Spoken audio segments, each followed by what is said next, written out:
The I becomes so overworked and over amplified in the negative and in hell that you're inducing the collective consciousness into more hell. Why? Because we're only focusing on the play of those images projected from the reptilian system. They got a base on the moon. They have bases underground. I have seen both. More importantly, I've seen their costumes they put on. I know how to tell when it's them. One thing I'll tell you is they'll have a very sharp face. Something about them will be piercing, maybe the nose. Something about the eyes is maybe either wide or too sharp on you. And this is not a one size fits all, but use your intuition, because your intuition combined with those images and you'll get the answers.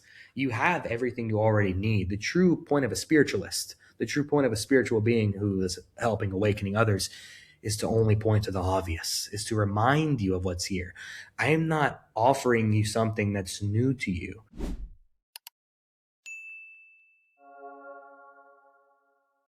Hello, everyone, and welcome to another episode of Awaken to Joy. I'm Shem. Je suis Omondi. And today we have another wonderful conversation right here for you. Today we're sharing a conversation with Raad Enlightenment. We're going to let him introduce himself, and I'm pretty excited about this. So, Raad, hi. Hi. Thank you so much, because I know you both have such a resonance about you. And I feel everyone watching is directly connected with it. And all we're going to do is exasperate the obvious and create space from the false. And that's going to free a lot of beings. And that's also going to allow people to make the most of their life while they're here. Absolutely. Yep. For anybody who doesn't yet know you, I know this conversation is going to be very illuminating for them.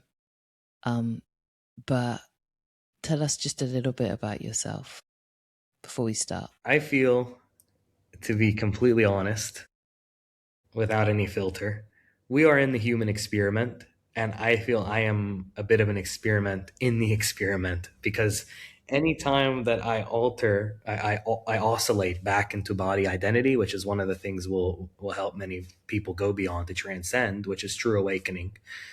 Anytime I go into it, there's a natural repulsion to the unnatural, because you see, source does not want to be bound by something it is not. Source does not want to tie itself or zip up a costume and stay wearing a mask and in a lower format for so long. So for me, anytime that happens, or anytime I'm having those projections on me, and even in the beginning of this life, I never really was able to fall so deeply into their trap, into the images, into the way they say life should be lived. You have this job or you have this role, right? You need to make the most of yourself.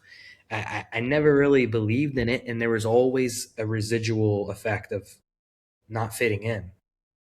And that not fitting in, that is the mercy of God, because he will put a being of light. And for me, it's my one incarnation. I have not lived other physical lives, and it's my one life here. So I make the most of it. I don't have much of a choice. So here's something I'll tell you before I go a little deeper into my experiences in the early years leading up. But he will, what will happen is, if you get so caught up in the physical experience, you're going to end up being led astray every single day. You're going to fragment yourself, and each time that happens, you're losing energy. Parts of yourself are being pulled and being used to pull other beings into the matrix, or whatever you want to call it, the simulation. And we can end that through this awakening, but we have to gather the fragments. So for me, having only one life, I'm not allowed to really mess up too much, if that makes sense.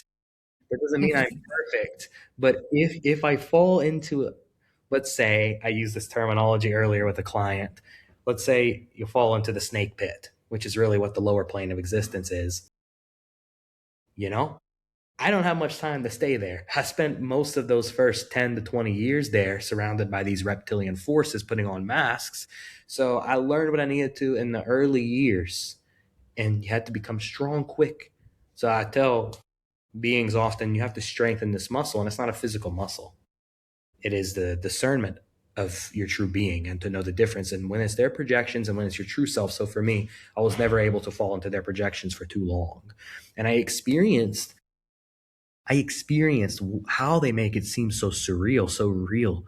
But I feel they catch you when you're a child because the imagination is still in tune with the source. So I still had full, like, just that light. None of the light was diminished at all. But then after a certain time, maybe, you know how they say the programming years is up to age 7. I think that's true to an extent for the subconscious, but it's really going on continuously every single day. And so after certain years, up to, let's say 13, at that point, the projections became so harsh from these malicious individuals. I started to sense, and at the time, I didn't realize it. You sense it intuitively, but you don't know what it is. But I started to sense that they're all coming from the same force and they're in communion. They're communicating to do what? Projecting things on you to lower yourself further, to steep yourself further into hell. You see, we're not going to heaven after this life. Heaven is here, and you're going to transcend over into a higher aspect of your heavenly self, but we're in duality. So there's also an equal amount of a lower hell.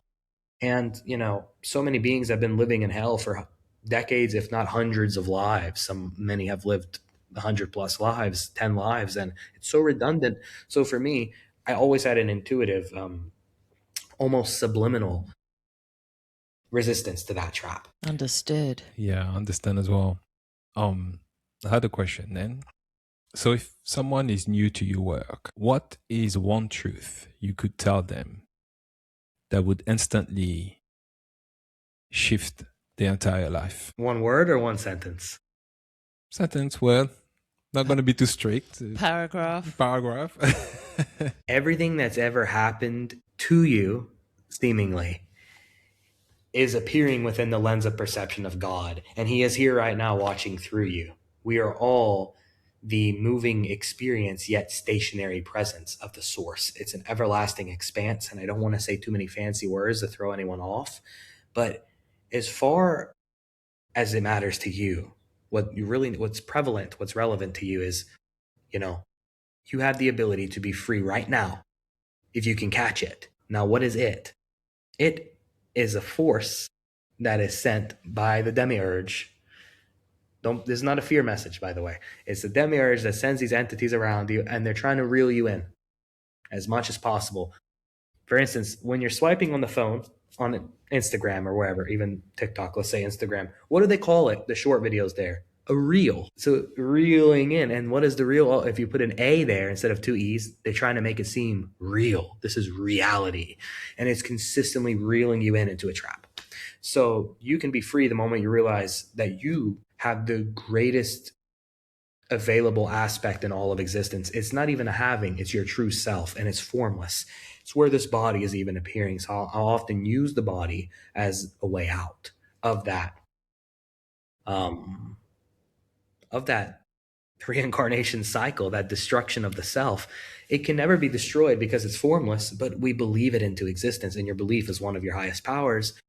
I also care a lot about the belief of the collective consciousness because that's what fuels that light siphoning system. So, talking about reptilians, you are knowledgeable about, who they are and what they want, their agendas.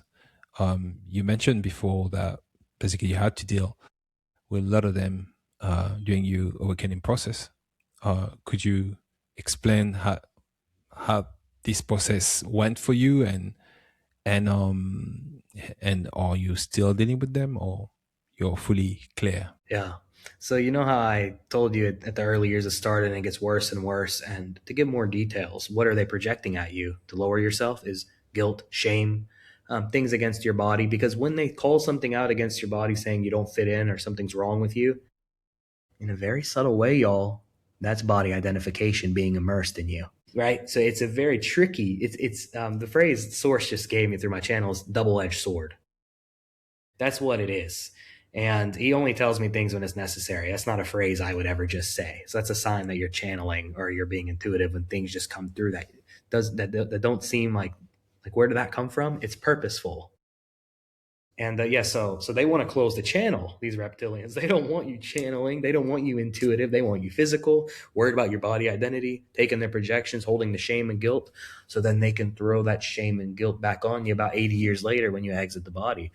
But actually, humans are supposed to exist 100 years plus, mostly. But the aging process has been so vigorous because the light is being strained and drained on a constant basis by these forces. So they'll throw guilt on you. You did this wrong. It can show up through your family. You see, the problem is we formed an identity and attachment with family. I've had to come to terms with the fact that 75% of what I was supposed to believe is my family, 75% to 99%, honestly. It varies, but it's around 95% are from that reptilian group. They'll put them real close to you. Now, what did I tell you earlier? If you're supposed to awaken so much and create such a big difference in the world, it's going to be a bit more harsh. So for me, I've got one of the more harsh cases of this demented play. But it's not always going to be that way. It's not always going to be that way. Yeah, that makes sense. That makes perfect sense. So that actually leads me. Why wouldn't you do it if you were going to do it like that? Yeah, that would be the perfect play, right? It would be the perfect play. So it's understandable. Okay. Touche. Yeah, absolutely. Yeah. Actually, you got me thinking about something, Raad. The idea behind our origin and how far back can we go when it comes to, who created us, if anybody. Many mention the Anunnaki. And the reason why I started thinking about this is simply because you talk about life expectancy, and we've been knowing they carried out many experiments on the human template, which reduced the life expectancy originally. Some say we're supposed to live up to almost 1,000 years. So how do you resonate with that? Very much so. Because you see, the thing is, the physical reflects the spiritual. So the essence of source that's alive within you as this formless being, the space where the body is then typically it would go into the body, and it already is, and it would fuel you to be strong and live a very long time and make the most of your life and create so much change and create such an ethereal, euphoric, advanced civilization like Atlantis was. But the thing is, the entity doesn't like that, because that gives you more opportunities to keep awakening and to not fall into their trap. So they want to close you out quick and bring you back in just as quick. You see what I'm saying? But when they're aging you out in that process, it works in their favor because you're tired every day. One thing I'll tell you, I've learned in my own journey, is it's very bad to go to bed so exhausted where you just pass out immediately. You want to rest very soon, but you know those moments where we go to rest and you're gone. That's not a good thing. That's not natural. You're not supposed to be like that. That is the reptilian system. That is the matrix in action.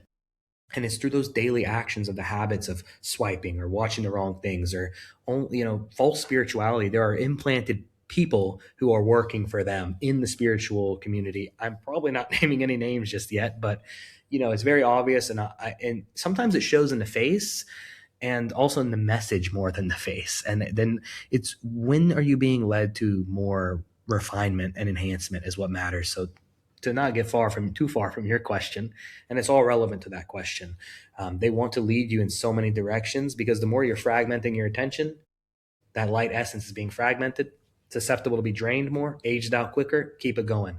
But yeah, the human experiment is then we're going to get back to that point where you're living hundreds of years. But how can we do that? And there are beings who are alive on this planet, and they're not, using blood or some malicious tactic to stay alive only. There are those who do that, which we know. Just look at the music, listen to the music, and listen to the radio, and look at certain demented individuals in the world who seem to run the construct.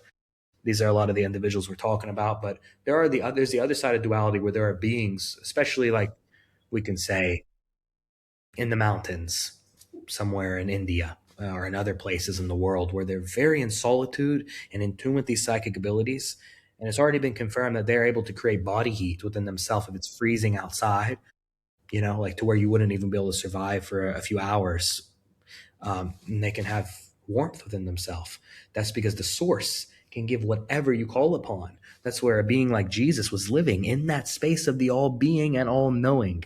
But it's also the all it's the all remembering. We forgot. They use the veil against you, because one of the tricks about this human experiment that I'll share with you now is, we have the forgetfulness and it works against us, but we're not supposed to fall so far beyond that remembering. They just make a play on the veil. So what I do with clients, I cut off the entities and I cut the veil. I thin the veil and then it will fall. And when the veil falls, what happens? There's only the presence of your true self left. And then we can start asking the right questions.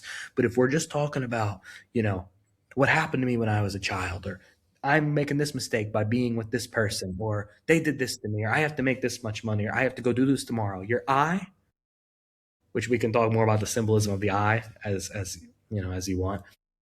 The I becomes so overworked and over amplified in the negative and in hell, that you're inducing the collective consciousness into more hell. Why?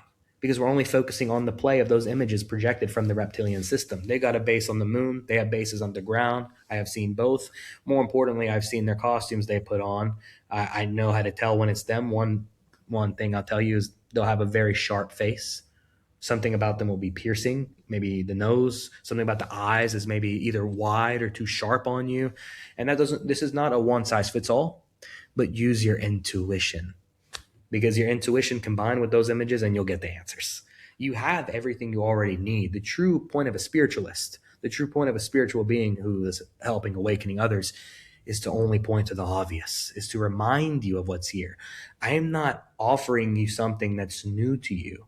I'm just helping you remove what is stealing your light and your life force energy and your consciousness, which is the most valuable commodity that's available in this physical existence. And it's not even a commodity. They just made it one. That's their whole goal. That's why it's very symbolic when Jesus went into the temple, which is very near where I'm living right now, in Palestine. He went into the temple and they were selling a lot of different things, and some of which were the program that's been placed on humanity now about what they should consume and sacrifices, these kinds of things. We'll just leave it at that. If you want to go further into it, we can. But he saw they're selling it for money, and they're turning the place where you're supposed to be in presence into that. And he sensed the direction that it was going. And you've heard his story probably. He got very angry and destroyed everything. And that happened because the part of him that is a man saw just how much they're trying to take the spirit essence. And that spirit essence is the consciousness, the belief, and that system where they're selling things. And not just that, but they're only fixating you on that reality. Notice, if something is of truth, it's not going to have to try so hard to pull you. It just is. It just it's is, more yeah. of a remembrance, like you're saying. So much to touch on. Let's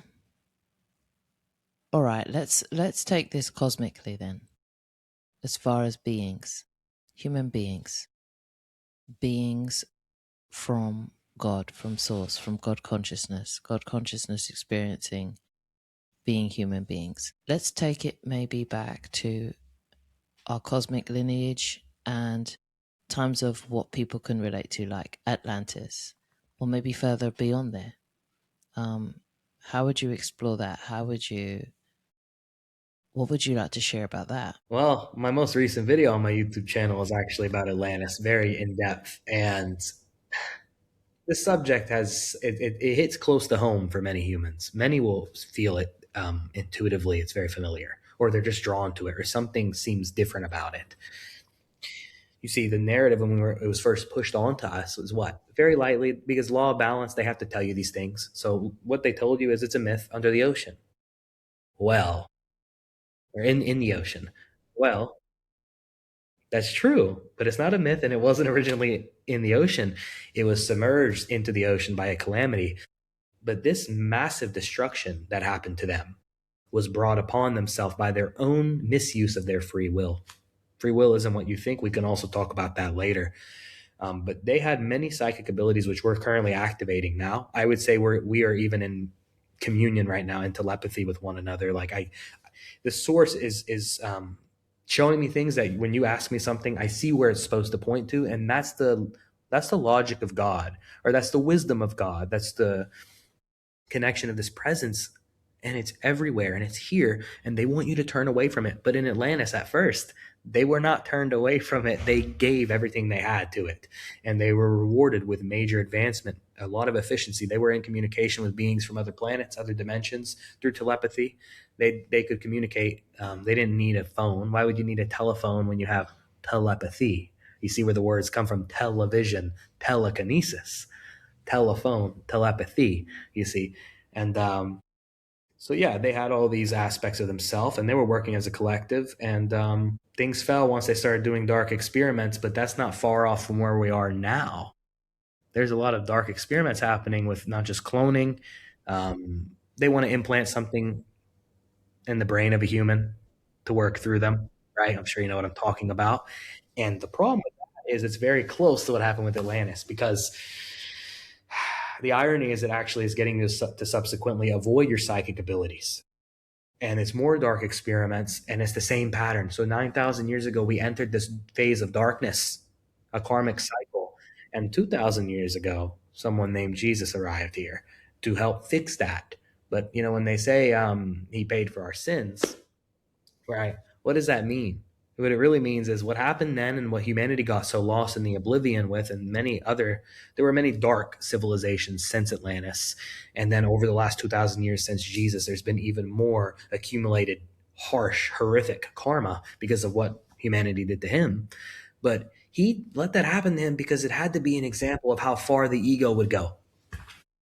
What the ego would do to an innocent being who's speaking about the source at all times shows you just how harsh that system really is, and how much it doesn't want you to know your true self.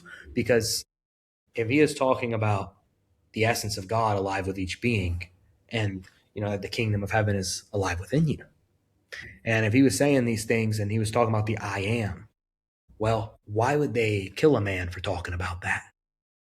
I tell you what, I'm literally right next to where the entity started its system. The demiurge was increased significantly after what happened with him, because they stripped a lot of light from that occurrence. And there's a mourning process. People are still wanting to mourn him, but they take energy from that grief. They take energy from the fear. Like, you know, they have that phrase, someone might say, oh, I only fear God. I mean, that is the most abysmal statement I've ever heard, because it's so debilitating to your spirit to believe that you have to fear God.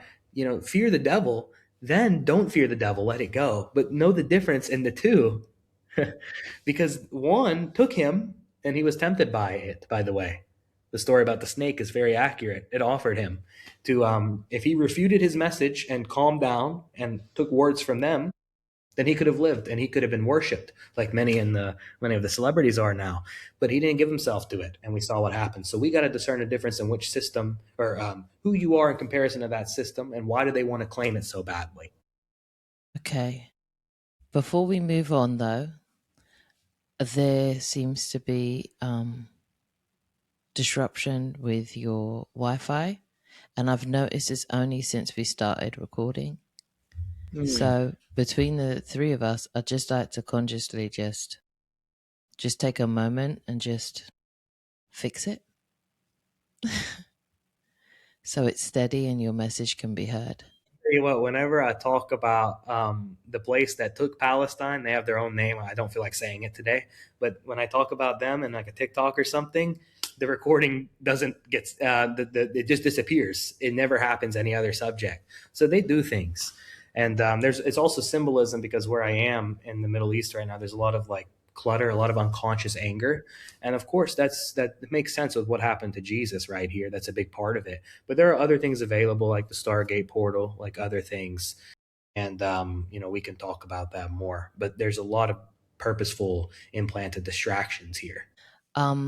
In the understanding of what the ego is and what we use it for, as far as the spiritual aspect of it, or in the spirituality community, it's often been used as a kind of catch-all name for that which it does not belong to you, or that which is arrogant and believes itself to be bigger than or better than others, and sees themselves as others and above others.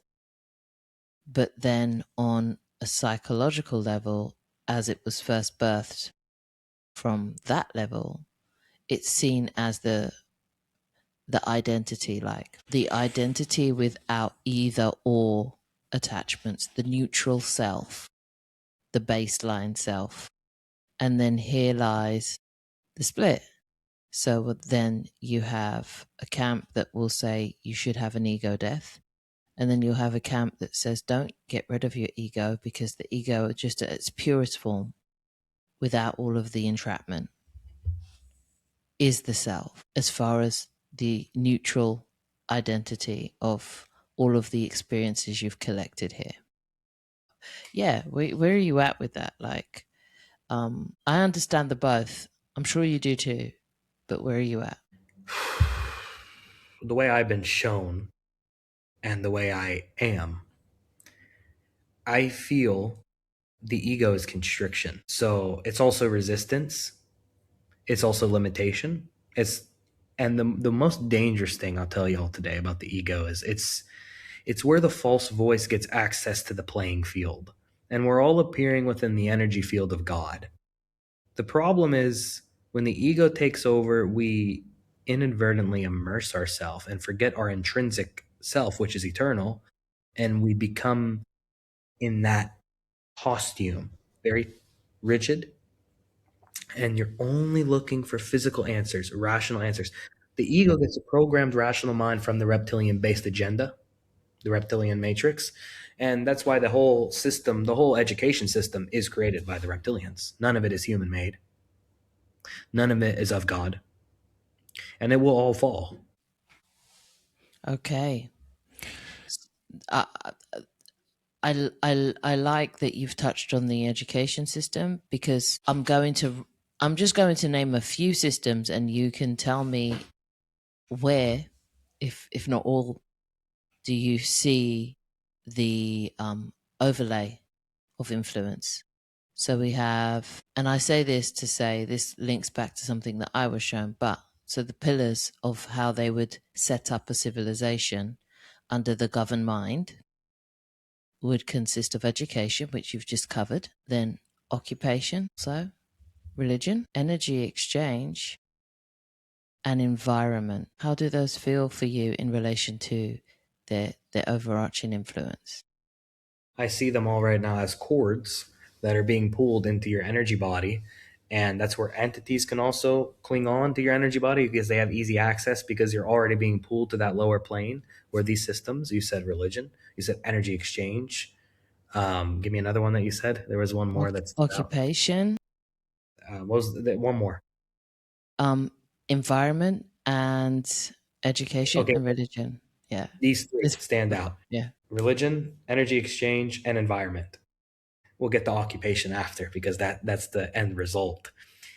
That's how the ego is built, and that's where the occupant, that is the ego, takes place.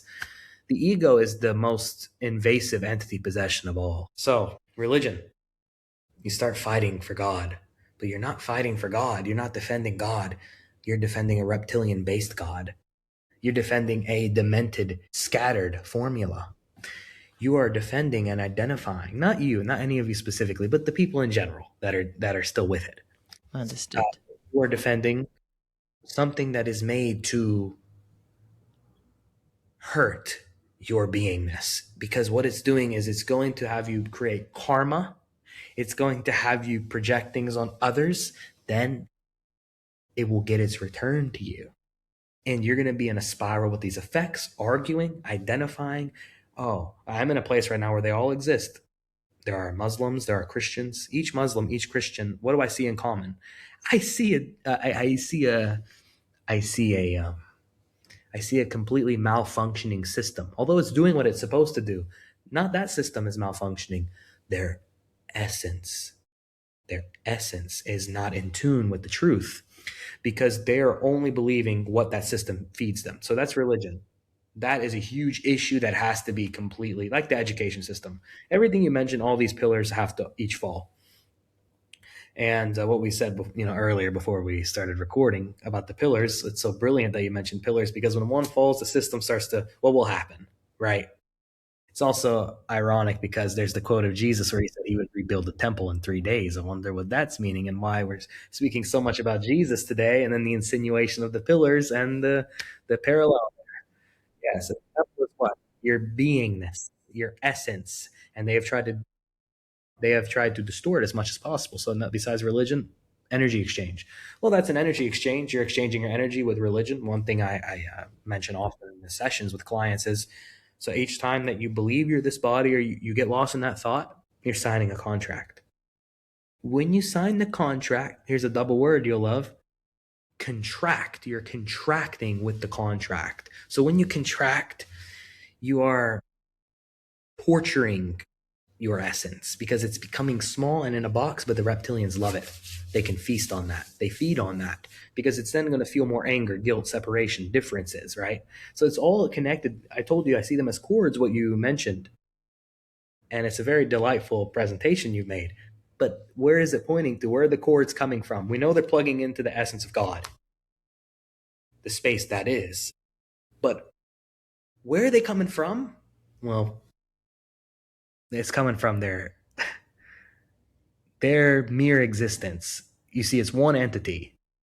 So it's being fueled back. All that light is being stripped back through those cords of your belief back into that light, back into that. The light is going into that essence, and it's building more of a system because your essence is being used against you. So we have to learn to use duality against duality, to know true non-duality. And to really get back about what you said about ego is, we covered them all, right? Energy exchange, religion, occupation. Yeah, So the occupation. ego is occupying. And when that ego is occupying, the entities get to have fun with you for decades, hundreds of years, and you keep being pulled back in the reincarnation. And that is the true suffering of a being. And I'm here to end that. You are both here to end that. And every being who is awakening is here to end that. Now, you don't realize yet the difference that 100 beings waking up to this at the exact same moment would make. It would exasperate the effect of the awakening on the collective consciousness tenfold, 10 times over. It would also create the space for then 1,000 to wake up next because you're the living proof. You see, you have to be the proof that God exists, right? We have to go from the fear of death. So I would add another pillar in there. Fear. That's a big thing. I felt when it came to, well, this is something I was shown as, okay, this is something that was built. This is what it was built for. And it was built to govern and redivert energies. So when it was constructed, if the governed mind itself is a fear-based governed mind, is a survival, fight, flight, or freeze governed mind, everything, every pillar will permeate an essence of that fear, an element of that punishment, punitive systems. It will ripple effect through everything. It won't belong to just one, it will belong to all. And even with, you could name any of the pillars and it's just infused. It's just infused in it. As you're saying that, the source gave me an image. You know when you buy strawberries and they're in a container and one has mold on it or one has that white stuff on it, and you have to throw them all away? That's the same thing you're talking about. The source is so funny. I said this earlier today, actually. He is a humorous God. He loves irony, actually. And yes, that's an analogy that when one is bad, you got to throw them all away. So when one group of beings gets poisoned by this, we're going to have to cleanse them all out. But that just takes one mighty truth to cleanse them all at the same time. What is that truth? Even pillars I see make me the most fascinating building. I see it. Now, where is it showing up through? That's the question I want us to get to when y'all are ready for that. Where is it showing up? Because that is your key out. If you want to, you see, if you're in a prison, the prison planet, and you're held in your own space, right? In a part of the prison, there's a lock on the other side of the cage that you can unlock, but you need the key. So everyone, they're stuck there, maybe hundreds of years, they don't have the key. But what if the key was with you the whole time and you just didn't realize it? You just have to pull it out. What is that key? The key is the body. God would not have put you here if you didn't have a chance. So what gives you a fighting chance to kind of take down these pillars, to destroy that and let it be rebuilt by pure consciousness, which is synonymous with Jesus, so synonymous with any awakened being, Buddha, any awakened being. Jesus is really, we will speak a lot about Jesus here, but each being who wakes up is in that same presence of seeing that that prison that is here to discombobulate the consciousness. You can actually, each awakened being is pointing to the fact that the body is the key out, not body identity, but awakening beyond the body. So even like today, leading up to this, awaken to joy. This is what I see here. And I was very joyful seeing that. And I feel such presence. And then I remember now, let's also just awaken to the complete truth, because that's where joy will be a fragrance of that. But what is the complete truth is that the body is the key out. You use it to open it, and you are free to fly away like an ethereal being, which is what you are. But how do you open the door? By using the body, you may ask. By seeing you're not the body. I see a hand moving. If I was in the false evolution that they taught, that the reptilians made up about apes, then I would see hand. Not I am hand, I am body. I would just know hand. But I see my body. We say my body all the time, y'all. There's living proof already. And I see a hand here moving. I want to keep it real practical with you. If I see a hand moving, anyone feel free to try this at the same time. I'm aware of the hand. There's space from it. As I did this a second ago, when I put the hand down, I came back. There's space also from the body. I am seeing the body moving back. So now I just pulled myself back to the screen of consciousness. This is where God is perceiving reality. And there is not one fixed reality. This is where God is perceiving every existence. There's one truth, there's one God. And there's one essence here that is allowing each being to awaken, to feel. You see, your feelings are so powerful, and they wanted to make you numb to your feelings because it's all leading you out of that cage.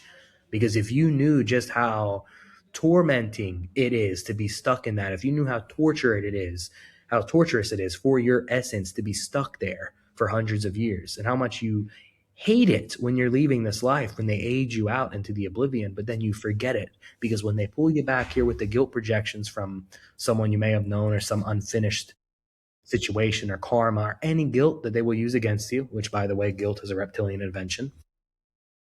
When they pull you back with it, what works against you? What did I tell you? They use the veil against you. So you come back and you forgot again. So I've seen it. I see the process, and I want to nullify it here and now. And there is no point in you doing it 30 years from now or 100 years from now, because we can't predict where you'll be at then.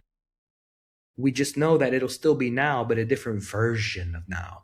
But in the current now, you have a great opportunity, because the immeasurable source that is allowing all space to appear, your body is also appearing in that, and you are that presence of the source where these words are even flowing through. You're hearing them, and I'm speaking them from that same totality of God. Okay, so you said there's one truth and one God. Now, can you explain what that would be for you? Because I have conversations all the time with people, because we are infinite, and it's very much hard to conceptualize the infinite in this current system or this current paradigm we're in, because everything's made to be the opposite of that, finite, linear, all of these opposites of what infinite is. It's hard to conceptualize what truth is, even to the point where it's just like release the idea to even quarrel with it. Where are you with the one truth, and where are you with the one God? Tell me what your analogy of God is, or what your take on God is. Is it a he? Is it a she? Or are you referring to it, because of this language thing again, as the one source that is, all the everything, the omnipresence? Where are you with both of those things? Because I know for a fact that someone will ask that, and they'll want to hear what you have to say about that. So that's the one truth, and then the one God. One, God, the only God, is the one who sees every direction of every existence. If I took you, everyone here, however many that are viewing this image, if I took you 50 universes over to the right and showed you a planet, there's a whole different format and forms and sounds. The wind feels different. Everything feels different. Different colors that we don't have here in the color spectrum that a human being has access to. The same consciousness of God will be there too. Isn't it? So this is we're starting to scratch the surface of what infinity truly is. And I don't want them to use your infinite being against yourself anymore. So let's get to the root of your question. God is the root of all existence, but not root in how we would know it, like root chakra, like bottom only. It's where space appears, where you can feel the ether around you. That's God. Where you can feel the presence illuminating this body and the active life force that is moving and flowing. That's God. Where you can use the body as a way to keep enhancing your presence, which is why I'm moving like this right now. For some that might be wondering that, you have to use the body as your key. It's an instrument. You have to tune it. Don't let them tune it for you, because they're going to keep you in mayhem. Now, that one is the opposite of God. But it is all, like you said earlier before we started recording, in a neutrality. It's all a play that's appearing for God, and God is having a dream waking up to himself. Now, we don't have to say him or he. I just do, because I am drawn to that. I also say they from time to time. I believe in awakened beings that are other forms, and light beings who are not in any form specifically. I believe they're all living as pure consciousness, and they're not lost in the things that humans have as distortions. So I often say they, right? And it's a collective consciousness. So we're one with them. But here we are in this bubble, in this realm. We're having to extract every being from the old earth, because the split is happening now. So the one truth is that no noise, no anger, no distraction can really take you from God. God is always here. The truth is, they just led you to look in the wrong direction for so long. They had you looking out there. God is not out there. And I don't even like saying, oh, he is within you, but it is true. But I also like to say, to make it make more sense on a metaphysical, physical level, God is filling up the space. The space appears within God. Any image that we see, any form we see, is showing up through the awareness of God. Even this body is included in that. So the awakening to your true self as the presence of God, as the perceiver, is to use the body to see you're more than the body. And then you'll realize the body is the vehicle for consciousness. Now, to whom is that consciousness? That's God. That's where the truth and God mutate into one. So your question just became one. And that's the symbolism of oneness. Love it. We often talk about the infinite. People find it hard to even fathom, because it's very up there when you're so programmed and so used to the matrix. So, but essentially, I thought about the spaces between the spaces. Yeah, they are real. Everything is. Even the idea of us trying to define God, well, it's us from our earthly perspective, but it's so much more than that. But that was beautiful what you've explained. And remote viewing is just going to those other spaces. And the beings who do that have just refined their consciousness and attuned themselves more to using their true power, instead of having the matrix use it against them, because they just want you zooming into this reality. But one thing I say often in videos or with clients is, click escape. Not in a panicked way, but click escape on the computer. And what happens is, like I did earlier, and I see it that I'm creating space here, and I'm appearing in the space, but the body also has the life force energy of God. So you're always connected to it. And we become so short-sighted. We become so full of clutter. And even the projections in the world right now that are happening, if you want to speak about a bit, we can. That's all just trying to distort and deteriorate that awakening that's happening actively right now. You're not going crazy. Not in a bad way. You have to be a little crazy to be free. Yeah, that's true. You know what? The funny thing is, you can't really run from yourself, can you? Yeah. You are God. It's great. Wanted to talking about God. Some say the Son of God, Jesus.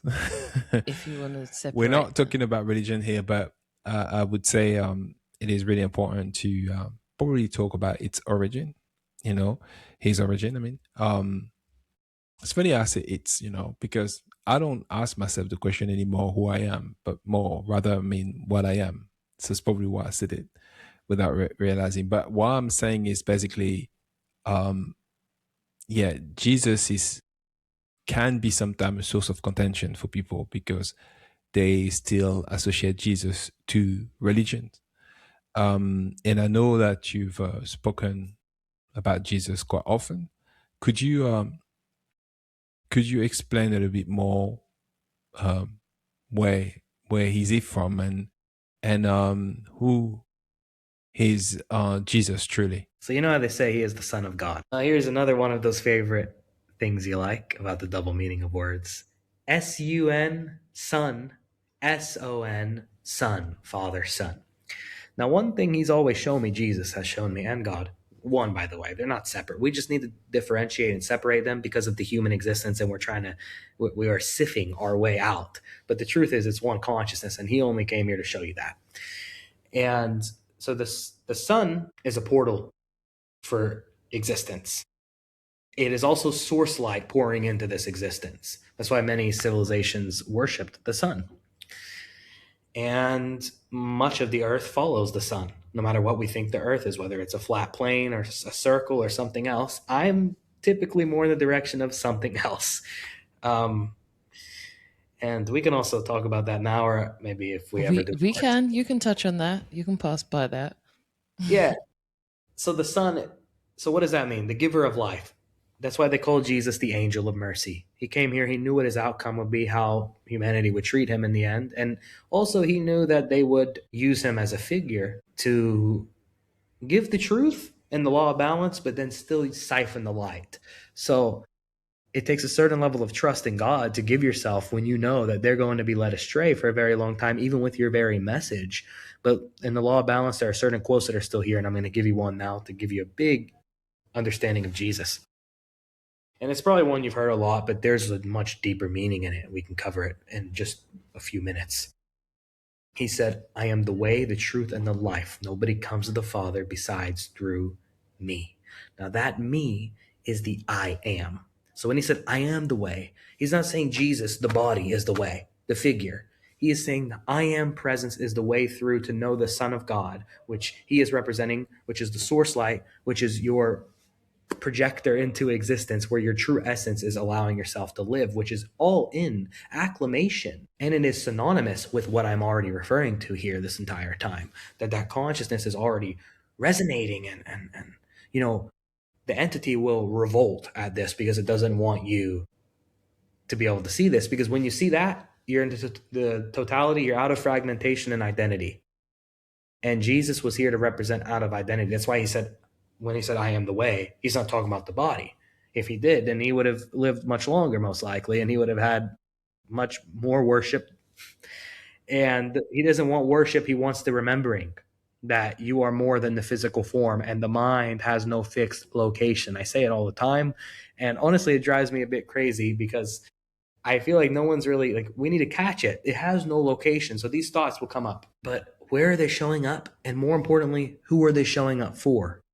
So let's say you have a thought right now, okay, but what are you really pointing to then? I am a physical body here. There has to be ego active, right? I mean, come on. Well, that's the entity speaking through you, because I never once said disregard the body. So the entity will use spirituality against you, like we talked about earlier, NDE, before we started, NDE, OBE, that initiative that I don't like using this word often. It never comes up, but propaganda, that paradigm they've created, it's very dangerous. Because I could bring you God in another form right now, sitting next to me, fully luminescent. Someone could say AI. Someone could say editing, anything. And maybe you believe it's God.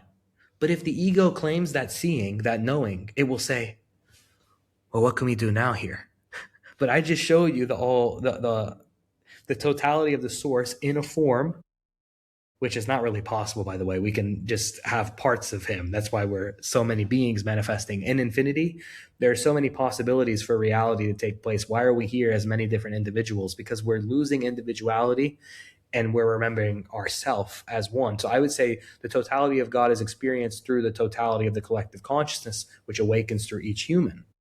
And we all have sparks, but that spark doesn't need to be so small. It doesn't, also, they want to dim it down a lot. When you work for that system and you believe in that system, or you follow their rules, or you follow their agenda or their projections about what's happening in the world right now, you're dimming your light. And when you're dimming your light, where does that light go? Can either of you answer me that? Where does that light go? When you're dimming it and you're believing in those projections, it's obvious. It must be somewhere. It's going back through those cords you talked about earlier into the system. Yeah. And you can feel it. I think that's why collectively so many people are feeling lethargic or depressed, sadness, exhaustion, big one, and all the other nuances in between. What something you said about the identity and the I am, used an etymology that I'd love you to share with the community around identity. And as you have the juxtaposition between the I am and the identity, I'd like you to just do what you do with that. Well, the word identity implies an I entity. Now, we know entities, demons, monitoring spirit, any of them. Entities, when your I becomes an identity, it's almost as though you're morphing into one confused idea. Now, that's something interesting that just came through. I've never thought of that before. It never came through. When they ask for your ID, identification, identity, but the idea also starts with ID. Just, by the way, just throwing that out there. Maybe some will pick that up. So they want you to identify with an idea, but that identity, what's the first letter? And your I am is the presence where this body is showing. And when your I am, instead of being in the truth of God, the truth of Jesus, the truth of any awakened being, where it's the space where the body is even showing, right now the voice of source is literally pouring through this body because I give myself to it every day. I surrender my individuality because I'll tell you, individuality is overrated. It will lead you to only trouble. If you enjoy it now for a few years, you'll reincarnate and hate it in the next life, or you'll suffer it. Or if you enjoy it for a few years, maybe you're going to suffer it a few years later, and it's going to drain you and lead you to a lot of karma. So I'm not saying the body is the problem. I'm saying the hefty, dense belief in the identity is the problem. You get what I'm saying? I'm not saying to throw the body away. I'm not saying you're not a physical being that should have sustenance. I'm not saying you're not a physical being that should experience life. I am saying you are life itself where the body is appearing. And the difference in identity and I am is free. Identity is in a cage. That's I could never make it more clear than that. I can give you other ways, but it's all pointing to the same thing. Is the cage. I am is the infinite space of God. You choose old earth, new earth. And we're making that shift right now. And I tell you, a lot of the old earth testing is coming up right now with what's happening in the Middle East, right next to me where I am in Lebanon. Here, there's attacks happening here all the time, apparently. And I've heard things too around me in the sky, in the space. But you know what? I just don't believe it. Something about me just doesn't believe it. You know why it doesn't believe it? Because I know who send these attacks, and I know they're the same ones who took Jesus from his body, and I know they have a plan to put fear in humanity, and I know they want the consciousness more than they want land. Although this land, they call it the Holy Land, right? Palestine. Lebanon is also very connected. It's all one, basically. He experienced all of it, and there's a reason, because he could have gone anywhere on the earth. Why did he go right here in the root of the Middle East? He went here because there's certain essence available here, certain portals, certain energy and connection. And if you want to talk further, let's talk further about that brings us back to the body, and the body being the key, being a key, key code. Doesn't matter, you name it. There's so many names you can use for it. DNA encoded key, whatever. There's many way to depict it.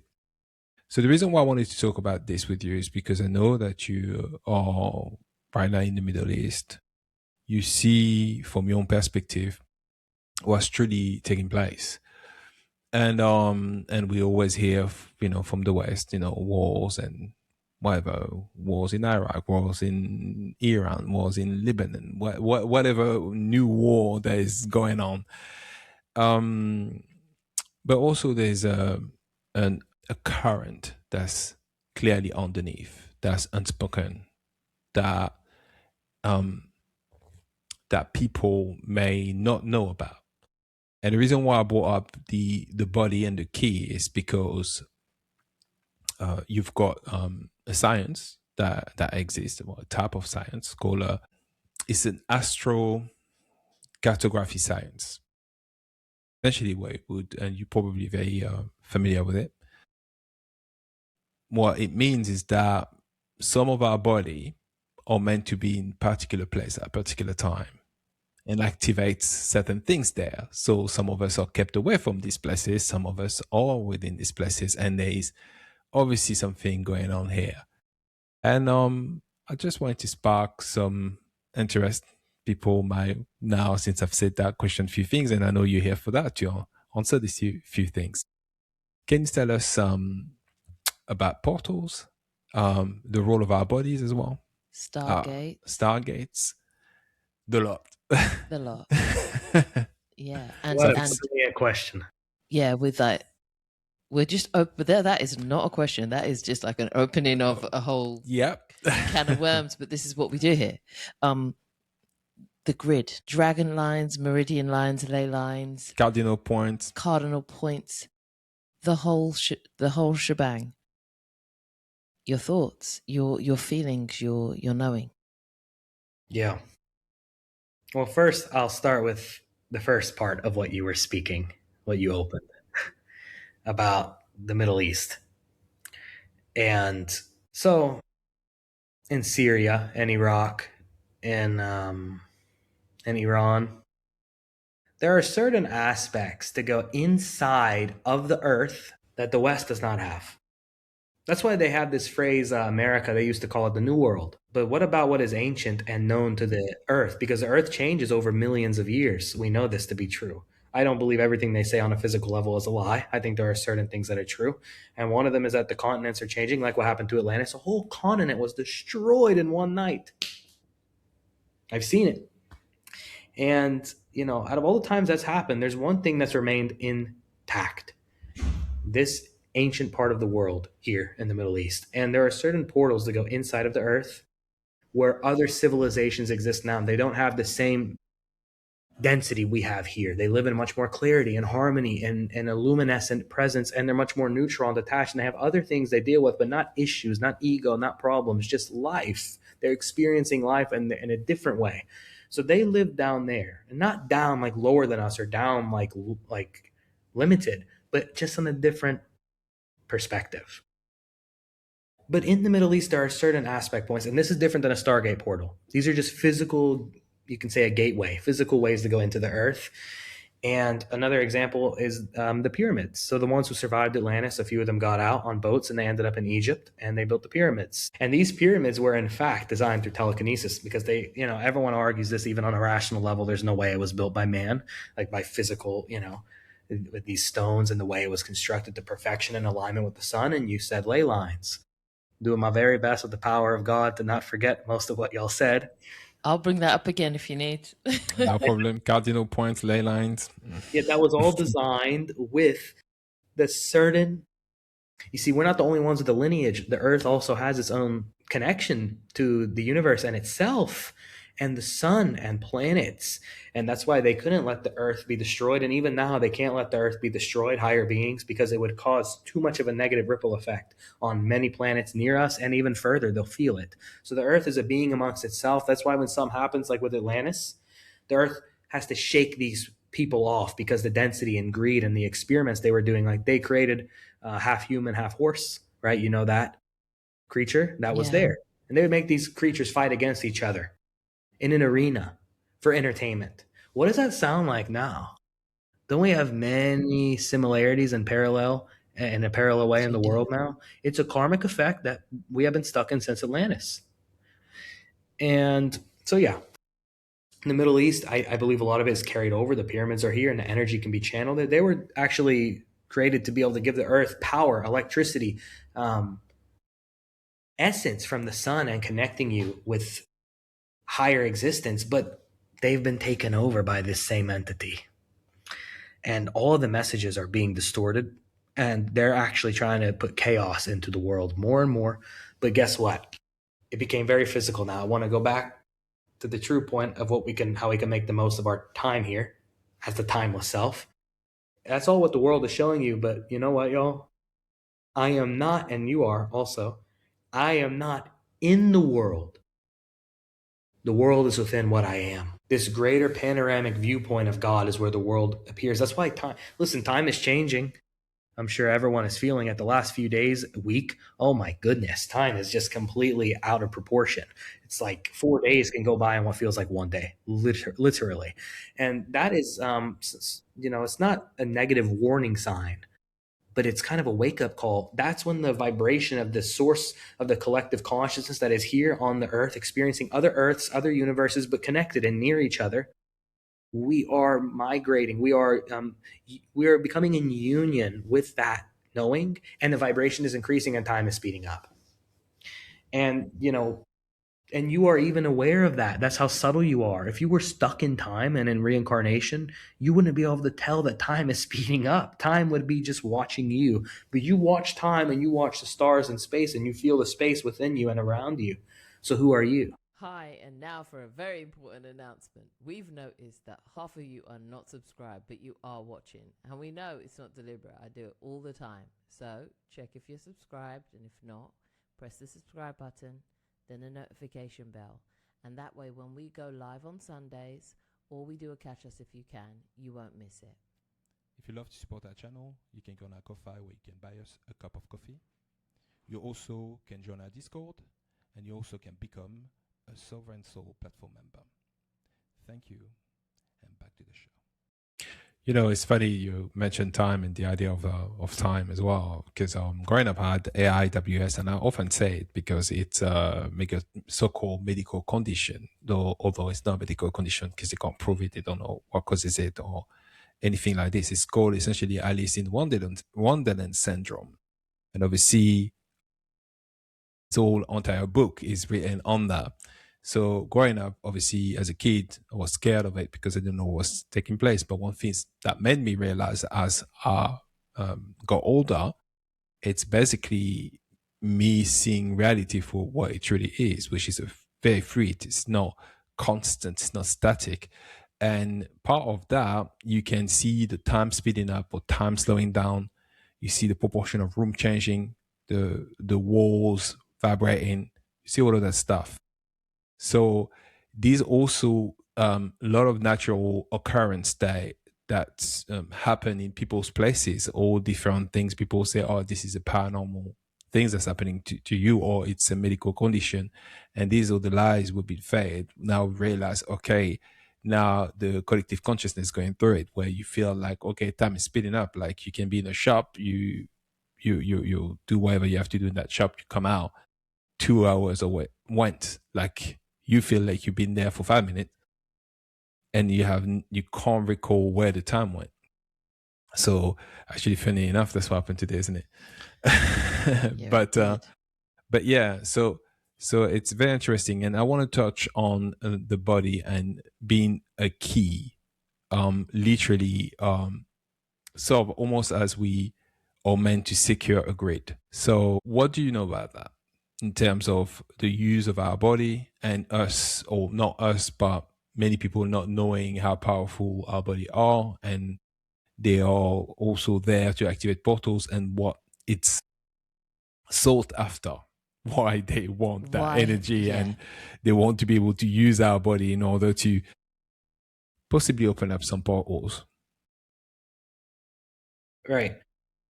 Your body has 7 chakras that we refer to. There are more, but we have these. And the crown chakra, when you asked me about, the how it affects the ether around us, beings awakening in certain points and so forth.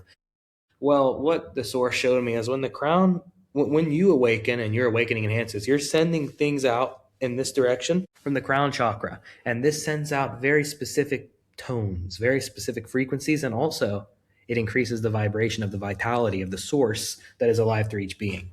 So that spreads through each part of the earth and is needed in certain parts of the earth. Like where I am right now is one of the most unconscious and dense places that exist probably ever on any planet.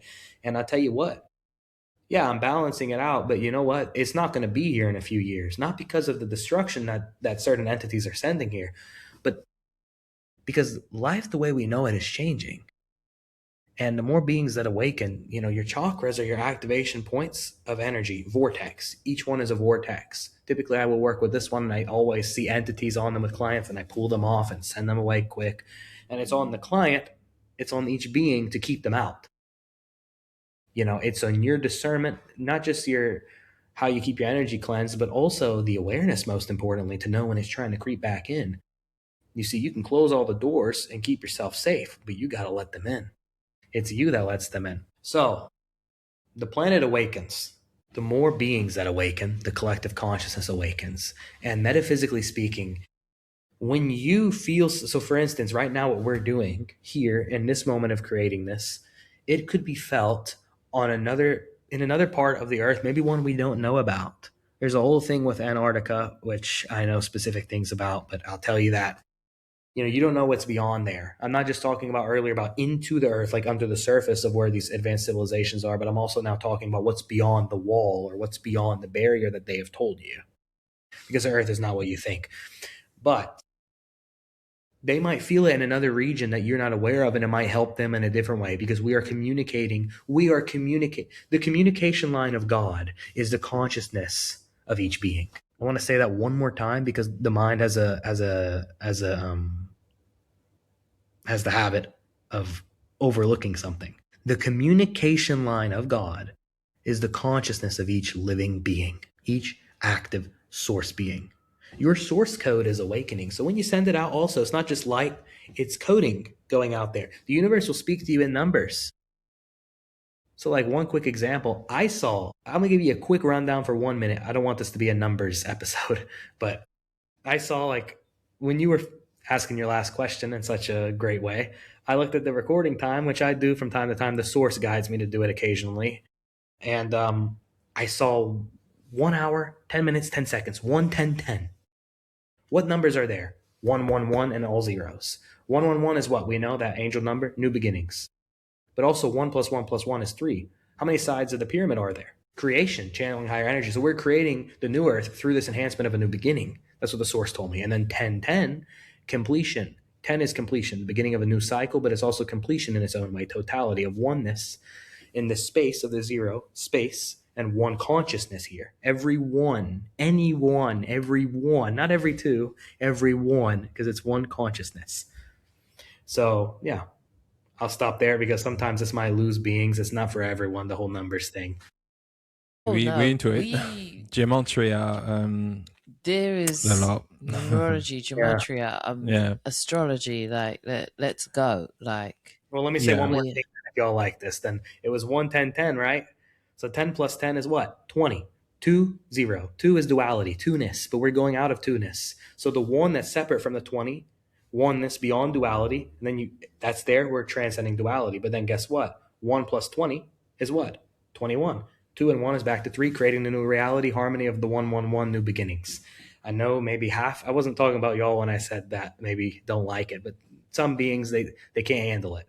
But I will tell you, same as we'll talk about, I'm sure shortly here, about language, numbers are the same thing. Actually, numbers are closer to your true being than words. I know not everyone will understand that, but it's because it's a more effortless initiative for the universe to communicate with you. Words take effort, time. Numbers are instantaneous. It's instant. And other advanced species, they communicate through symbols. But what's the closest thing we have available for us at all times? Numbers. And the universe sends them to you. So learn how to read them, I would like to talk about something that you touch on off camera.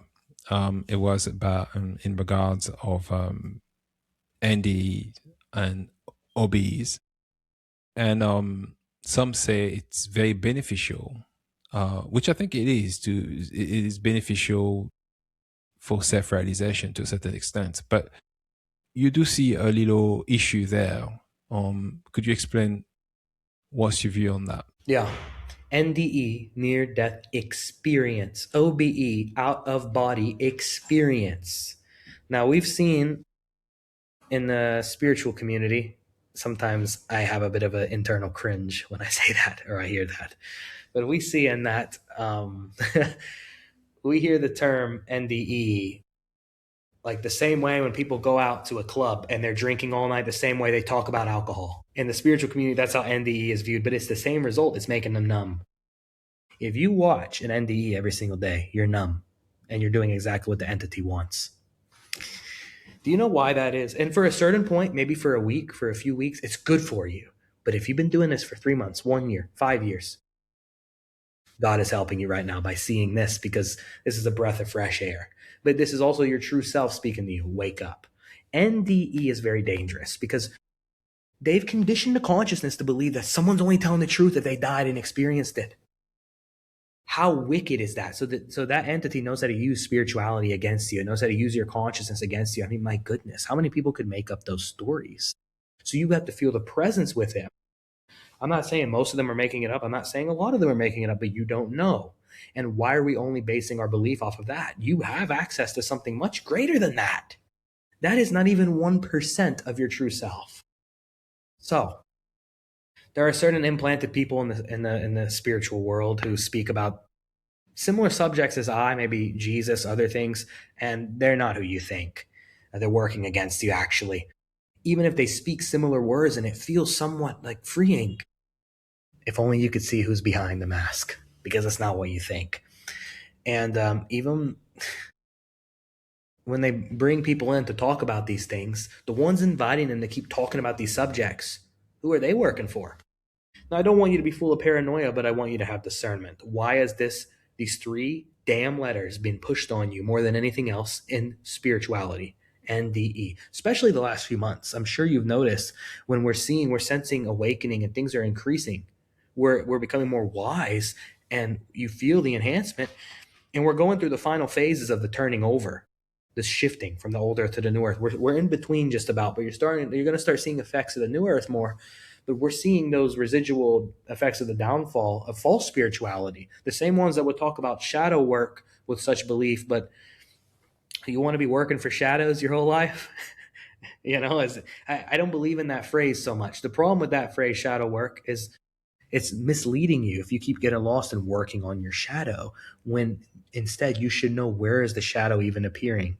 Because each shadow has an original form it's showing from, but you're seeing the form and the shadow. So know yourself. NDE doesn't want you to know yourself.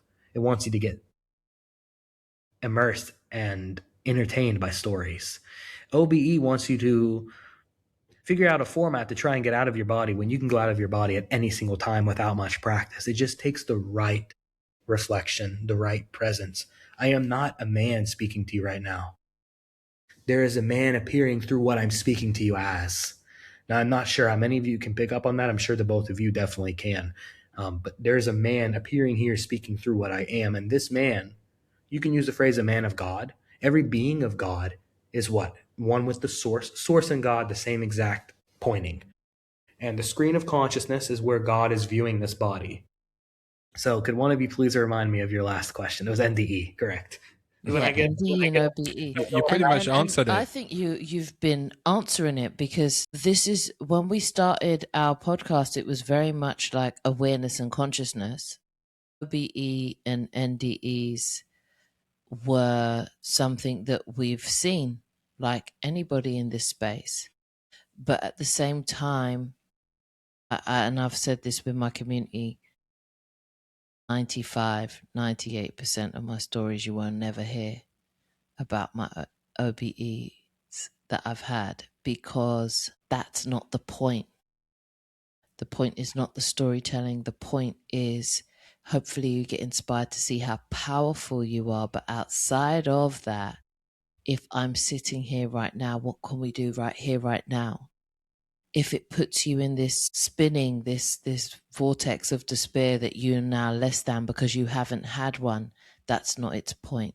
If you have now something else to have to go and achieve and reach for and ascend to, that's just not its point. What does that sound like? What does that sound like? It sounds just like what? But I told you in the beginning, but also what? The inner child, the body, when you're growing up, saying you're not enough. You're comparing your spiritual. I didn't want to interrupt you, but it will fade if I don't say it. Yeah, it's more shame. It's underlying shame because you're not going through it also. But you said something else that I was trying to keep on the side until you finished. So that was the first thing. But the original thing you said is the storytelling. That's not what matters, right? You said what the source told me when you said that. You said it in such a brilliant way. It's not the storytelling. Who cares so much about that? Yes, it's leading you somewhere, but if it's so redundant, then it's sabotage. It's not really helping you that much anymore. What matters is the storyteller. Who is the one speaking? Because right now I'm speaking through and with the vitality of God. Now, I don't know what 100 NDE people you're going to see are speaking as. I feel they're speaking as a person, as an ego, as an implant, or as a mind. And that is not necessarily the most efficient way to get your true self revealed. I'm not saying, they're not helpful to an extent. They have their place. But we have to be very careful when something becomes so insistent, when something becomes so enforced, like the ODE or the OBE, NDE propaganda. That agenda is so, well, you will OD on it. You're just going to overdose on it. It's going to keep happening over and over and over and over. I mean, think about how wicked that is. And that's the devil. What is the devil? We should talk about this for 1 minute. Not too much time on this, but the devil is that false mind, false voice that will creep up in you, and it's throwing these projections. Oh, you're a spiritual being, learn about these experiences. Maybe you'll have your own. Oh, learn from them. But meanwhile, it's keeping you on that wheel that you talked about before we started recording, the wheel where they're just running in a loop.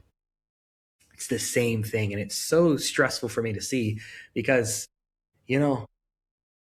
it's so obvious. Why are they pushing it on you so aggressively? I see so many podcasts talking about it. And luckily there are some who are more balanced, even though they still talk about it. But there are some where it's like 80+%. What is that about? What year are we in? This is not 2021 spirituality anymore. It's not even 2023. We're going past time. We're breaking the barriers of the clock. We're going past the Saturn-based worship reality where these demented entities put you into a prison for hundreds of years or thousands of years in some cases. And they're talking about a near-death experience. I see it sidetracking you. No shame on it. I'm not dissing the experience. I'm only looking at how excessive it has become.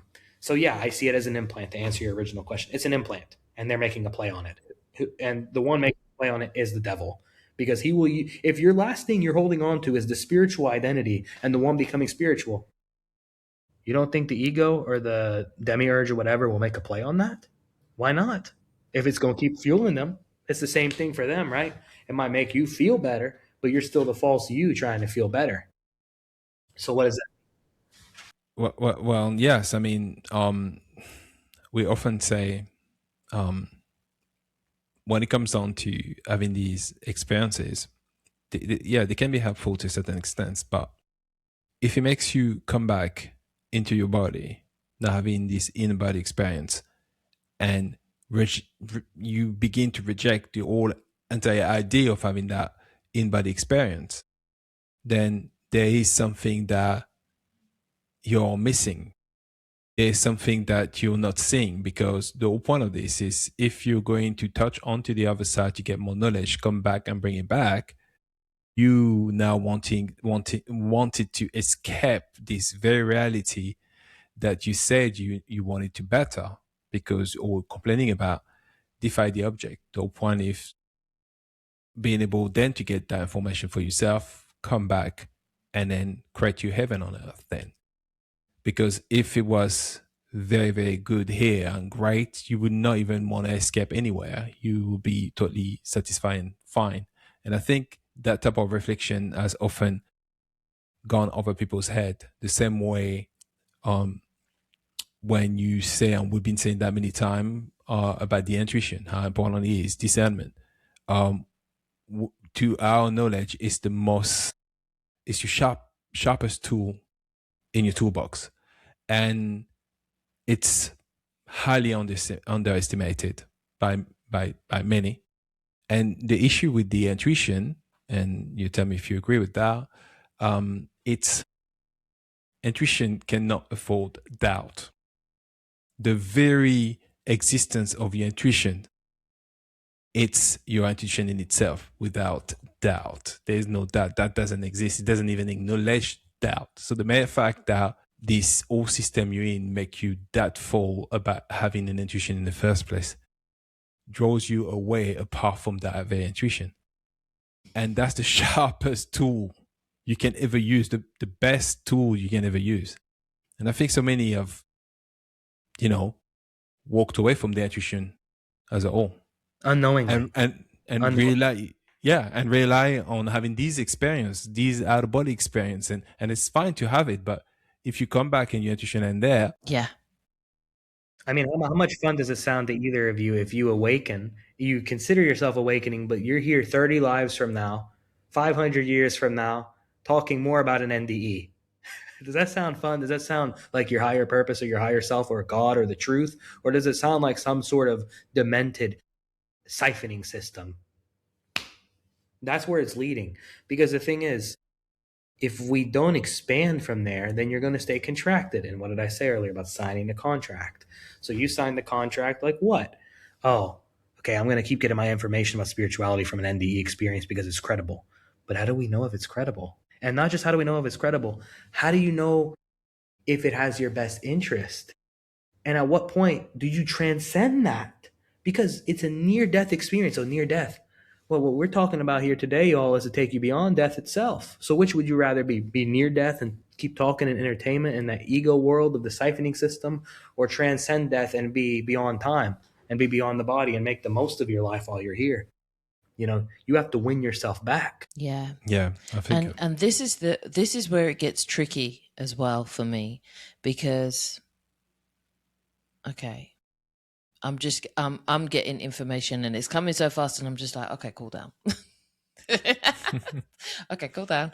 All right.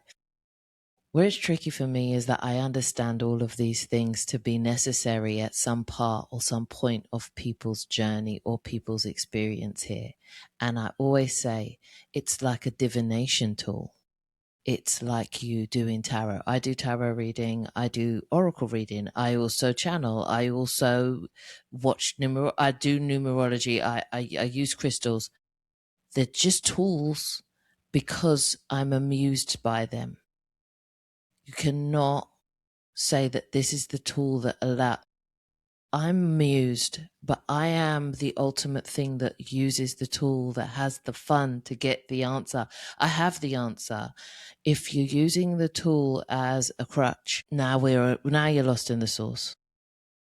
And what it equally does as well, I see another fold where now people who do have OBE stories that will inspire millions, people who do have NDE stories that will inspire millions, people who do readings or any of the sorts with any of these divination tools that will inspire and wake up millions to remember themselves, are now in a juxtaposition because it's also simultaneously being overused to OD people into this zombie-like state where they're back on a wheel again. It is fair play to them. Respect where respect is due. Magnificent villain arc skills. I would, but we got to see it now. We see it. What are we doing? I actually would add to what you just said, which is very interesting and highly relevant to what's taking place now. It's also the absence of our creative ability. We are creators, which means we have the ability to project realities. And when you're on the other side, it's immediate, which means that it's basically at this point we are cherry picking. We're saying, I'll just take that side of the spectrum, but I'll forget about the other one. I like it doesn't exist. So if you're going to have an out-of-body experience, you're going to be highly influenced by the running programs you've adhered to, you've been taught, which means that experience will be influenced, specifically if you didn't ascend before you having that experience, which means whatever it's going to be experienced on the other side, specifically if it's one time you had it, you didn't have time to go back and maybe figure out things out, the chances of being false, manipulated is high by your own doing, simply because when your own evolution here, and let's face it, many people saying, well, I had an ND or I had an out-of-body experience because I was in point in my life where things were not going right. So yes, there was this whole figuring out like, okay, it's not supposed to go that way, but they didn't yet figure out what was wrong about it.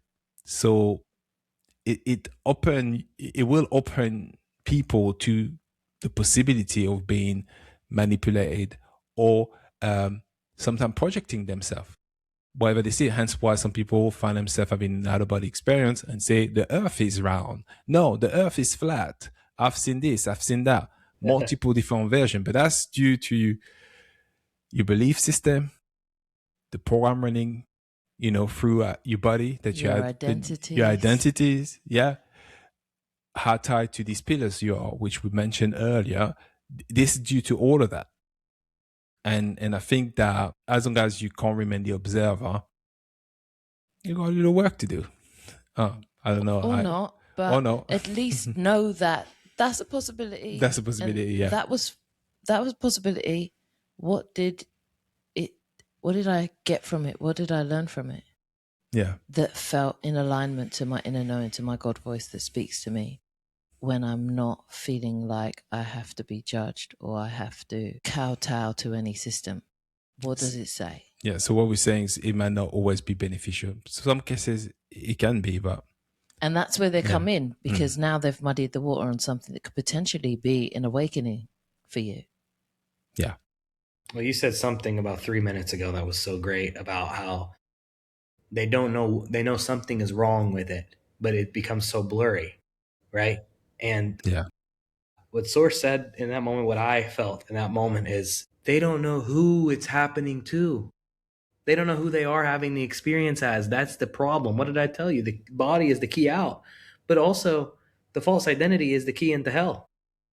The key falls through the cracks, keeping you lower into the deception and into the void. And you will stay in the void if you avoid this truth. If you avoid the fact that you are greater than the body and one puny experience, even if it seems so vast, it's gone. So we're all fixating on someone else's memory.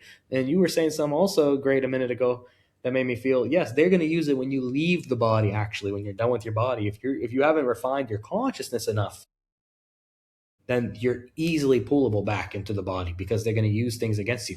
Maybe they'll show you something you heard about an NDE that you were attached to and mimic it and make you think the thing is happening to you too. But actually, in actuality, they're going to pull you back in here and you're going to live another few lives until you have another shot, because it's on you. This is your disclosure, not just about what's happening in the world, in the Middle East and all parts of the world, what we talked about here, and who the entity that's running all of this and what it wants from you. But the big disclosure is, who are you? That's what they don't want you to know. That's why they're going to do everything they can to sidetrack you. I love what you just touched on there, because what you're talking about with disclosure, it being the who you are. It all comes back to inner work. And I remember having a chat with someone in the community and talking about shadow work and dark nights of the soul. And they were like, I like to call it inner work. And when you take away this shadow aspect, but like what you said about the shadow, what is cast in that shadow? Facing it means facing both that which is cast in the shadow and the shadow. But if we vilify one, which is where I think this... Also, another thing that's been distorted is the love and light situation. Yeah. And we did our we don't often do interviews, and we did our first, and that was one of the first things that came up, and I was like, I can't. I got to speak truth. And my truth on it is that I'm not here for the words being used because of how misused it's been and how it throws away a whole half or a whole portion of what we are. We're not just one thing, we are infinite. So that would include the dark in that. To just reside yourself at just those two things is not infinite enough. Doesn't even, it pales in comparison to the infinite that we are. Where are you with that? I'd like to expedite shadow work. I would like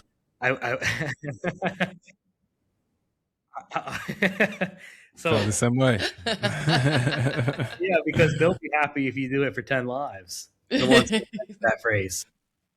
I've seen that before. I've said the same thing. I was like, this You rebuked it.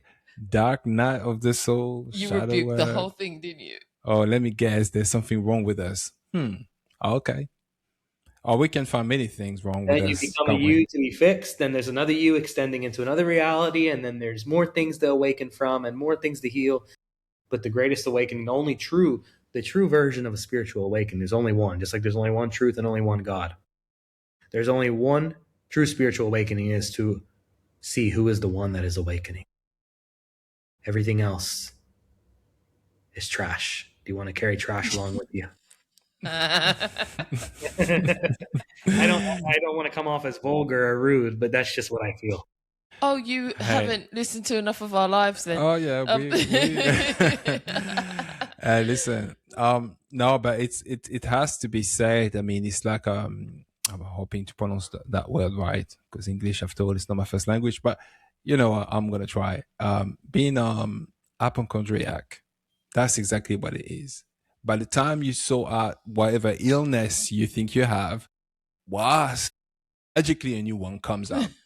And then you go sort out that one. You go find out if you have that one. And then again. And that's so interesting you're saying that, because earlier today I was with a client and I was pointing out this game, you know, when you're at an arcade or somewhere, a game, and you have to hit these things that keep popping up. I forget what it's called. You know what I'm talking about? Yes, that's what the ego mind is. Do you want to do that for infinity? That's your question of the day, actually. Do you want to be doing this for infinity?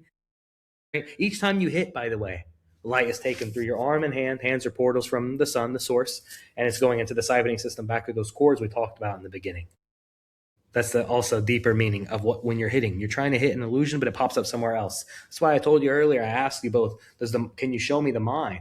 Like, is there a location for it? Because, you know, there is no fixed location. And where is it showing up? You stop one here, it's going to go here. It'll be up here. Then it's going to be down there. And then maybe when you're awakening, you have issues with something is wrong with your knee.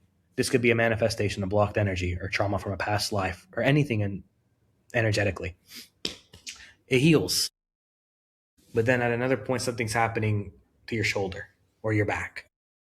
That is symbolism of it's never going to stop continuing over and over and over again until we look at who is the one that is seeing the body. Because that body part was just one example. Mind, thoughts, world issues, trauma, a war, demonic projection, by the way, false identity with thoughts. It's all going to keep doing this until you back away and see your greater self. You have to see one thing I've seen, which I'll share with you both now. I'm so grateful to God that I didn't forget this. I mean, I don't think about it often, but it came through right now.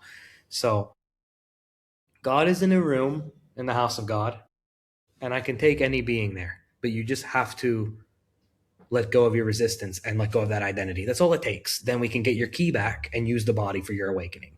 But God is in the house of God, and you can go there and meet him. But the only thing that matters is you have to drop your harsh sense of individuality, the identity, right? What we said earlier about the I am, the identity, they don't mix. I want to be clear. These are two different reference points. So God is in the house of God, and there's a room, you know, a security room with all the screens, watching all the cameras. It's infinite. And he's watching them all right now. And it's zoomed in on us right now because we're having this perspective. I'm sure you both felt in that moment, as I said, that the consciousness got lighter. The essence expanded, right? Can you confirm? Mm-hmm. Yep. Yes. Okay. That is also that's not just telepathy. That's the oneness being attuned within ourselves. And that one self is back as that viewer. Now you can see these things, and someone might call that some great out-of-body experience, and I was able to remote view where God is. I just say it's remembering the totality of the source. And I say you have to regather all the fragments at once, which is possible, and go back into your totality. Get out of separation. And when you do that, you will be so clear and you will know God. And, it will be emerging more than a knowing. You will be flowing as the essence of God. And it will move with you each day because you are the access point to God. You are the access point to God. God wanted to know himself. So he went and he dreamt. He's having a dream. Now, once you awaken, this becomes more of a new earth, beautiful reality of what? This being a common conversation, this being a common discussion, consciousness, truth, beings helping one another without such fixed physical identity or fixed means, right? Eventually that will fade too. Currency will not be as we know it 3 to 8 years from now. Either way, whether you go lower or higher, it's not going to be like this much longer because many beings don't want to come to the earth because this is the only planet with money like this. It's the only planet where you forget things like this. It takes a lot of courage to come here, and you made it through, and this is your final step to be free, is to see who you are. That's all that matters. Who am I awakening as? Who am I hearing these NDE stories as? And even if I go and have an NDE right now, maybe something happens to me after we're talking all this about this subject. Maybe I have one tonight. But the same one that goes out of the body and has it is the same one I'm talking as now, and neither are this body. So let's get to the commonality of both sides, y'all, and use it to your advantage instead of letting it use you as a siphoning system of false entertainment, trying to tame you and make you numb. Instead, regain your senses because your feelings are more powerful than your thoughts. So regain your senses and regather your totality, right? What you need to get to what's most original to you. That's really an important aspect. Yeah, and I think that is when we can offer practical system, get them in place. I mean, I know you're offering your own services, Raad, where you can help people to reach that point. What would be one advice you would give someone, and a simple advice they can do or practice day to day to get to begin to even understand or circle themselves, to be able to get to that point where they can remain as an observer, not so much, fully immersed in the matrix. What can they do every day? Just a small thing. No, nothing big, but a small thing they can do for themselves. What would that be? Everyone dreams. 99% of people dream, right? Yeah. Yes. So when you're dreaming at night and when you're back here, what is the commonality? That's what you can do for yourself. Ask yourself, when you're there and you're having a dream and another realm experiencing all these things, and you're here experiencing this discussion now, hearing these things, what is the one common trend? It is your formless self that is present there on both sides. Now, if we can give ourselves to that and awaken to both, then that's what a lucid dream looks like. But that's also what truth looks like. And that's what an awakened earth looks like. And I see that you both are alive for that. And I wanted to tell you earlier, you said no offense to them about the ones who just stuff this into humanity constantly about NDE, OBE. No offense to them. You said that, and I felt in that moment to tell you, I would take the two of you in a spiritual power and the how much vibration is carried, how much shifting energy is available there. I would take the both of you over 100,000 of them. So I want you to think about that. What does that mean exactly? If I'm going around saying that to you, that's a pretty intense statement. 100,000 people, you can't even fill up a stadium probably, but I take the two of you over that in terms of efficiency for humanity. Any day of the week, I would take the both of you over 100,000 of them. I swear to you, it came to me. And the reason I'm telling you that is because you're both open. Not just are you open, you're present. And not just are you present, you're giving yourself to the truth. Now, these three things, that is what is going to shift humanity from the old earth to the new earth. It's also what's going to make an actual difference. Because these stories, they make little minute differences. When someone hears something, it's like, Oh, I wonder if that's true. Okay, back with my day, and you're running along with the costume. But we don't want them to just go run along with the costume. We want them to step out of the ego identity where these thoughts pop up. And it's okay. Practical life will happen. Things will happen. But one thing I always tell clients is the quicker you come back out of the body and detach, and the quicker you disengage from that system of distractions, not just the stronger that muscle becomes that I told you about earlier, but the more your essence of God will exude from your body. It affects not just the ether like we talked about, but it affects others like in a direct interaction like we're having now, the three of us. I mean, I feel like this has more effect on my essence than 10,000 mundane ones. And that's not because we're talking about some experience. It's because a divine, like in a session, I will tell a client, I am the divine mirror, and we're both reflecting back to one another. So that will multiply the efficiency of a manifestation, of meditation, of seeing, of detaching, of healing, of awakening. Guess what? What about when you have three here? I knew when I first saw y'all that there's an essence here, but also now I'm sensing Spirit gave this opportunity because there's much more power in that of three, right? Like the pyramid earlier, I told you 1, 1, 1, and 3. But it's gonna. So what about a room of beings where there's like 100 beings that are focusing on this at the same time? Do you have any idea the kind of interdimensional effect metaphysically that will have on the particles of this reality? I can't even begin to describe it to you. I would have to write another book just to explain what that is. It's funny you say this because I say this every Sunday in the chats. Like, it's not this, we've moved past this teacher-student situation with the community. These are sovereign souls seeing one another and communing somewhere and being in a space where they're reflecting off of one another. So this openness you speak of is there, it's present, and it's platforms like this, it's times like this, it's moments like this, it's conversations like this. I know that they have called in.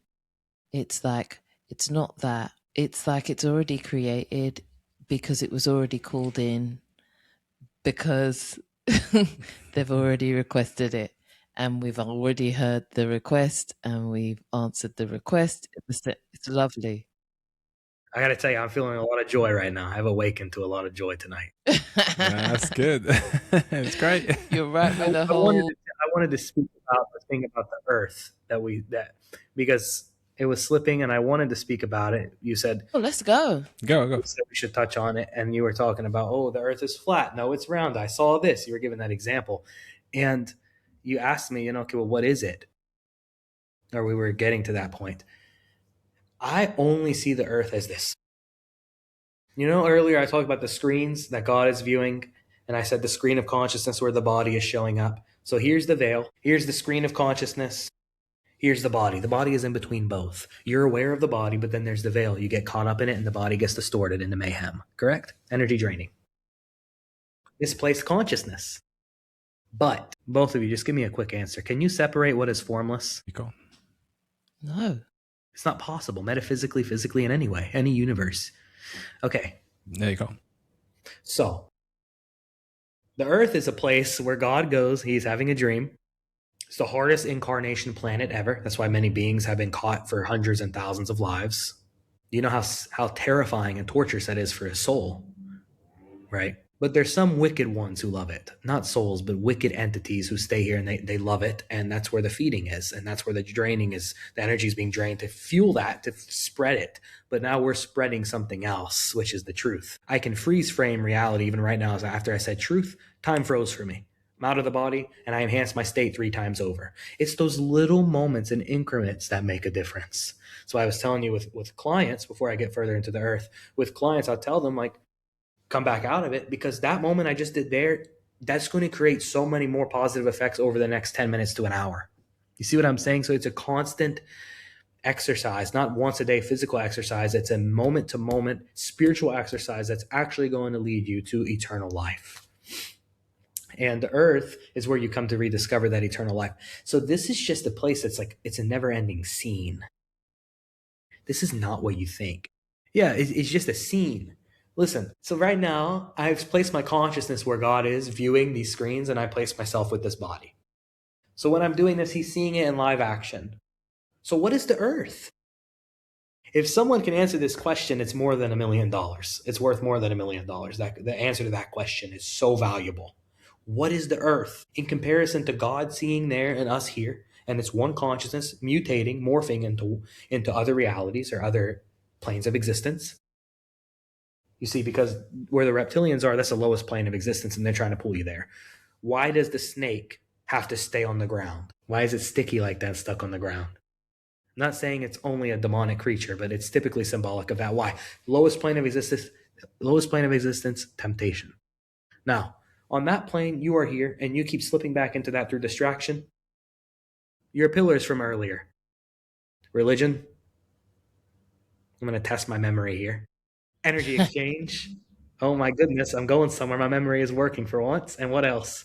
Energy exchange, and then Education, yes, but there was religion, one more. Who is environment, occupants? occupation. There you go. Occupation. So by the time you get there, you're occupied by that entity on that plane, and we got to free you out of it. But what is the earth? Back to the question. It's that play. But this is the scene. Like, I want you to imagine a stage where they're going out, the actors are going on stage, and they're walking back and forth, walking through. I see the ones you see in daily life walking on the street. Not everyone you see is real here. I don't know how y'all feel about that subject. It's something I talk about often on TikTok.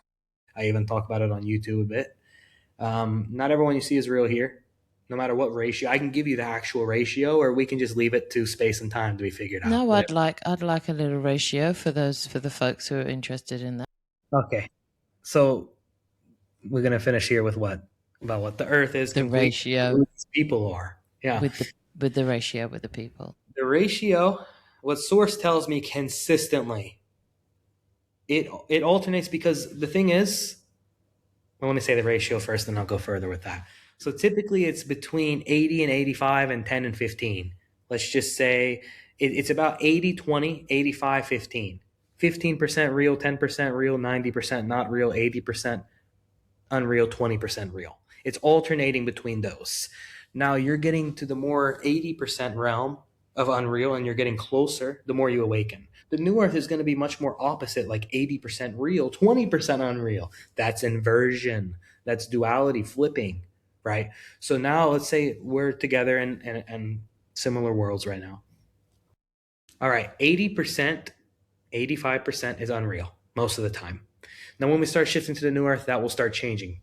It will be cut away, and you're going to meet more beings, and they'll be in your world. They're not in your world right now. They're in their own universe.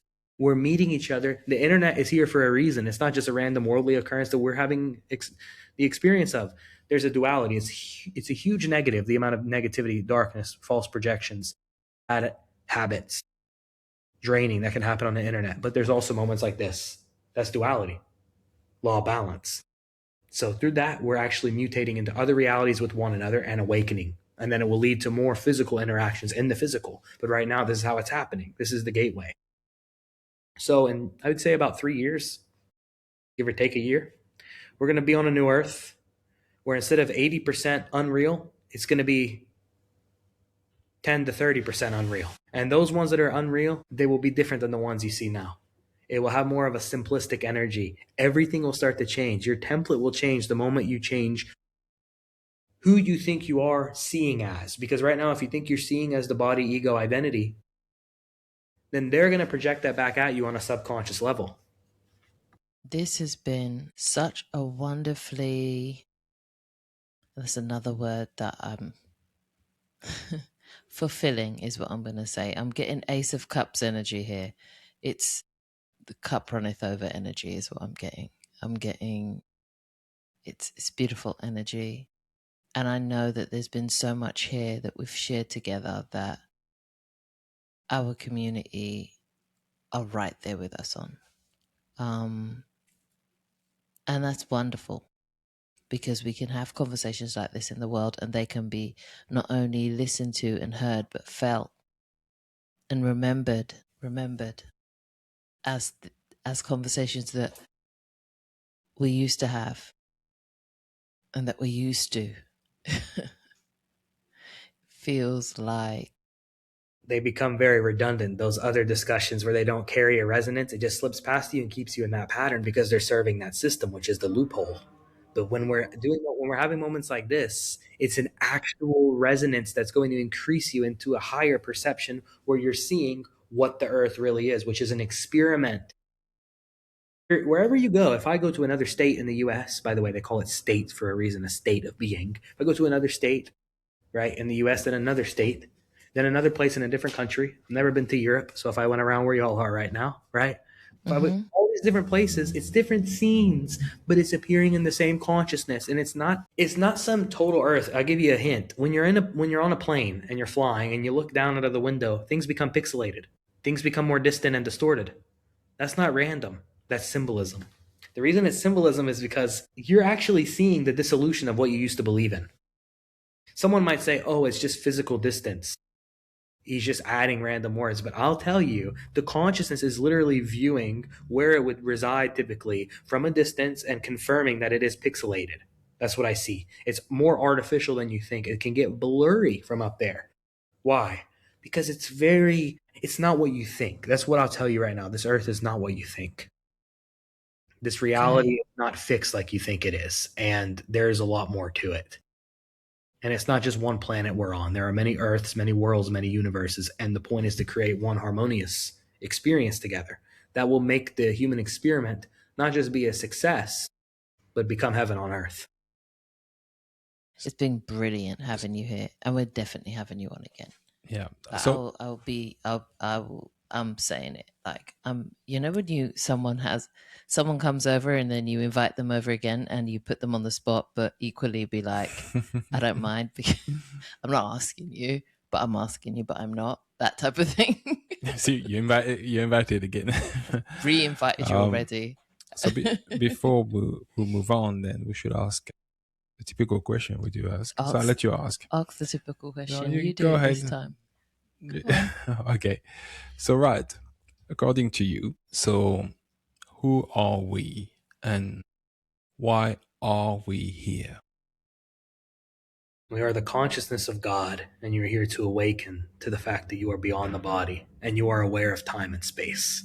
They say space is the most subtle element. You are aware of the most subtle element, which must mean metaphysically you are more subtle and original. You are the untouchable, all-pervading self where the body appears. Each body is appearing, and we are communicating through the essence of God, like I said earlier. So, it has been wonderful. No, was that a straightforward enough answer? No. Perfect. You know, you it's like you come with a reel of ribbon and you like pull it out and then you start wrapping up these concepts and tying a lovely bow. It's brilliant to watch. It's joyful. So you go ahead. All right. So thank you. Where can people find you and reach out to you? Though it will be in the description, but where can people find you when they want to reach out? They can find me on my YouTube channel.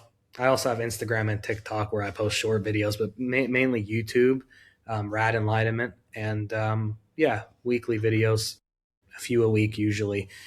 Whatever I post on there, whatever I speak about has to do with where the vitality of the source is pointing me.